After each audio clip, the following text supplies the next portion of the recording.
আমরা সবাই জানি গ্রিন টি আমাদের শরীরের জন্য একটি উপকারী পানীয়। এটি শরীরের অতিরিক্ত মেদ কমাতে সাহায্য করে, স্কিন সুন্দর করে, হার্টকে সুরক্ষা করে। এছাড়াও ডায়াবেটিস নিয়ন্ত্রণ রাখে। গ্রিন টি নিয়মিত পান করলে মুখের ব্রণ ও কাঁচা দাগকে দূর করতে সাহায্য করে।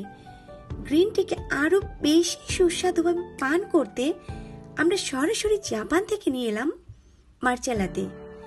নর্মাল গ্রিন টি চাইতে কয়েক গুণ ঘন গ্রিন টিকে বলা হয় মাচ্চা।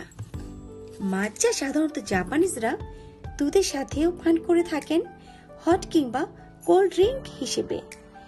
এই মাচ্চা একটা স্টিক আপনারা 2-3 বারে খেতে পারেন কিংবা 2-3 জনও খেতে পারেন। তাই আপনারা মাচ্চা লাতে ও টেস্ট পেয়ে যাবেন এবং সাথে সাথে শরীর ও স্কিনেরও উপকার পাবেন। তাই আসুন আমরা সবাই মার্চা লাতে পান করে জাপানিজদের মতো সুন্দর এবং সুস্বাস্থ্য জীবন উপভোগ করি।